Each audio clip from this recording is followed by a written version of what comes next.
দেখে দেখে কেটে গেছে বেলা, বদলে যাচ্ছে দেখো খেলা। ঘুরে যায় রাজনীতি দান, জনগণ জানে সমাধান। আমরা মেইনলি আমার কোম্পানি থেকে ঢাকা ১ আসনের পিআরের কাজ করছিলাম। তো তখন আমাদের মনে হলো যে বাংলাদেশে সাধারণত ভোটের সময় একটা উৎসব মুখর আমেজ কাজ করে।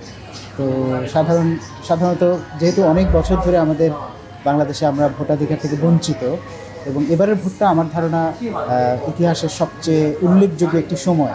কারণ বাংলাদেশ একটা নতুন দিকে মোড় নিচ্ছে, একটা সম্ভাবনা, মানুষের অন্তরে আশা, স্বপ্ন। সো ওই সব জিনিসগুলোকে একসাথ করে মূলত গানের লাইনটা তৈরি করার চেষ্টা।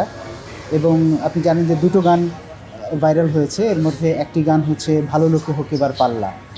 তো আমাদের জুলাইয়ের পর নতুন করে মানুষ স্বপ্ন দেখতে শুরু করেছে যে প্রতিটা দল থেকেই যারা নমিনেটেড হচ্ছে তারা যদি ভালো লোক হয়, তাহলে তো একটা দারুণ পাল্লা তৈরি হয়ে যাবে, একটা প্রতিযোগিতা তৈরি হবে। মানুষ আসলে কাকে রেখে কাকে ভোট দেবে এরকম একটা সিচুয়েশন তৈরি হয়ে যেতে পারে। তো এইরকম স্বপ্ন থেকে মূলত গানটি লেখা, এবং গানের ভাষাগুলো সাধারণ মানুষের জন্যই তৈরি করা। বলা চলে যে আমি লিখি নাই, আসলে সাধারণ মানুষের মনের ভাবটাকেই আমি গানের মাধ্যমে প্রকাশ করেছি। জামাতের সাথে সম্পৃক্ততা বলতে, যেহেতু জামাতের একটা আসনের জন্য করা, ঢাকা ১ আসনের যে প্রার্থী ব্যারিস্টার নজরুল ইসলাম, ওনার জন্য করা ছিল গানটি। সো আমরা তো প্রফেশনালি কাজ করছি ওনার জন্য। সো যখন গানটি আপলোড হয়, যেহেতু আসনের কোনো উল্লেখ ছিল না এটাতে, আমরা অবশ্য গানের লিরিকটাকে ওইভাবেই লিখেছি যেন এটা আপামর জনসাধারণের কাছে পৌঁছে যায়। তো এরপর দেখলাম যে সমস্ত প্রার্থীরাই তাদের প্রচারণার জন্য এই গানটি তাদের ভিডিও ব্যাকগ্রাউন্ডে ব্যবহার করা শুরু করলো। জামাত তো তার নিজের মতো করে চেষ্টা করে যাচ্ছে, যেহেতু জামাতের একটা সাংগঠনিক বাউন্ডারি আছে, তারা মিউজিকে কাজ করে না, তারা চেষ্টা করেন লিরিকটাকে তাদের মতো, যে তাদের যে ঐতিহ্যগত যে সুর বা ঐতিহ্যগত যে লাইনগুলো, সেগুলোকে ওনারা রিপ্রেজেন্ট করেন সবসময়ই। তো সে কারণে ওনারা চেষ্টা করে যাচ্ছেন। আমি জানি যে এই পর্যন্ত অনেকগুলো নির্বাচনী গানই তারা করেছেন, আর আমরা তো চেষ্টা করছি মূলত সাধারণ মানুষের সাথে কীভাবে কানেক্ট করা যায় এবং নির্বাচনের টোটাল আমেজটাকে কীভাবে তুলে নিয়ে আসা যায়। কারণ একজন প্রার্থীর প্রচারণার ক্ষেত্রে গান একটা বিশাল ভূমিকা রাখে। তার প্রত্যেকটা ভিডিও শেষে হয়তো গানটি থাকছে, বা তার ফ্যানরা যারা ভিডিও আপলোড করছেন তারাও সেখানে ভিডিও পেছনে এই গানটি প্লে করছেন। সেই দিক থেকে জামাতের পক্ষ থেকে যা যা হচ্ছে সেটা তো চলছেই। আমরা যারা এই ধরনের রাজনীতিকে পছন্দ করি, বাংলাদেশের নতুন পরিবর্তন চাই, আমরাও চেষ্টা করে যাচ্ছি। সামনে হয়তো আরও অনেক কিছুই আসবে ইনশাআল্লাহ।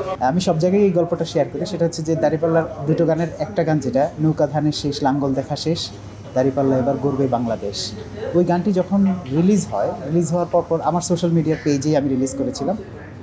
তো পরপর অনেক শেয়ার হওয়া শুরু করলো, কিন্তু আমি শেয়ারে গিয়ে দেখলাম যে মানুষ কমেন্ট করছে যে অন্য, যেহেতু প্রতীকগুলো এখানে চলে আসছে লাইনে, এটা কেমন হলো, এটা একটু নেগেটিভ হয়ে যায় কিনা, এসব কিছু। তো পরে আমি ভাবলাম যে গান তো লিখছি আমি একজন প্রার্থীর জন্য, এটা যদি পুরো দলের উপর এরকম একটা বদনাম চলে আসে, তো আমি সাথে সাথে ডিলিট করে দিই। তো আমার ওয়াইফ, ভদ্রমহিলা, বললেন যে আপনি আপনার প্রোফাইল এটা পাওয়া যাচ্ছে না কেন? আমি বললাম যে আমি তো লোকজনের এরকম মন্তব্য শুনে ডিলিট করে দিলাম, ভাবলাম যে কেমন হয় ব্যাপারটা। তো উনি বললো যে আসলে বুদ্ধিজীবীদেরকে দিয়ে তো বিপ্লব হয় না, আপনার এটা সাধারণ মানুষের গান, সাধারণ মানুষের ভাষায় আপনি সেটা ব্যাখ্যা করেন মানুষকে যে এটা আপনার কথা না, এটা মানুষের কথা। কারণ আমরা যখন নির্বাচনী প্রচারণার জন্য বিভিন্ন জায়গায় যাই, তখন কিন্তু আমরা দেখতে পাই যে তারা বলছেন যে আমরা তো এটা দেখছি, এটা দেখছি, এবার আমরা দাঁড়িপাল্লাকে দেখতে চাই। তো এটা আসলে মানুষের লাইনটাকে আমি জাস্ট গানে রিপ্লেস করেছি। সো তারপর আবার আপলোড দিই, এবং আলহামদুলিল্লাহ। কিন্তু একটা মজার ঘটনা ঘটছে, সেটা হচ্ছে যে আমি ডিলিট করে দেওয়ার পরেও মানুষ সেটাকে অলরেডি তাদের বিভিন্ন ভিডিও ব্যাকগ্রাউন্ডে ব্যবহার করা শুরু করেছে। কারণ আমি পরবর্তী গানটা আপলোড করেছি 2 দিন পর, কিন্তু ততদিনে বাংলাদেশের যত আসনে মানে মানুষেরা ভিডিও প্রচারণার জন্য ভিডিও বানাচ্ছিলেন, তারা সবাই অলমোস্ট ব্যবহার করা শুরু করে দিয়েছেন ব্যাকগ্রাউন্ড। এটার যেটা হয়েছে, আমরা যেহেতু ঢাকা 1 আসনের জন্য করেছি, আমি নিজে এটার কপিরাইট ক্লেম করি নাই, এবং সেই পেজটাও আসলে সবার জন্য এটা উন্মুক্ত রাখার কারণে সবাই যে কেউ এটাকে ক্লেম করে ফেলতে পারে। সো প্রয়োজন ছিল আসলে একটা পেজ থেকে কপিরাইট রেখে দেন সবার জন্য উন্মুক্ত করে রাখা, কিন্তু আনফর্চুনেটলি কেউ এটা নিজের কপিরাইটে নিয়েছে, ওপেন রাখলে যেটা হয় আর কি। তো তখন অনেক জায়গা থেকে আপলোড করলে দেখা যাচ্ছে যে রিমুভ হয়ে যাচ্ছে, বাট আমাদের সাইবার টিম কাজ করছে ওই জায়গাগুলো থেকে ক্লেম করে, যেন আমরা প্রথম যেখান থেকে আপলোড হয়েছে সেই জায়গাতে আমরা ক্লেমটা ফিরিয়ে নিয়ে আসতে পারি। দেখে দেখে কেটে গেছে বেলা, বদলে যাচ্ছে দেখো খেলা। ঘুরে যায় রাজনীতি দান, জনগণ জানে সমাধান। ভালো লোকে হোক এবার পাল্লা, মানুষের বুকে দাঁড়িপাল্লা। খুলে দাও হৃদয়ের জানলা, জিতবে এবার দাঁড়িপাল্লা।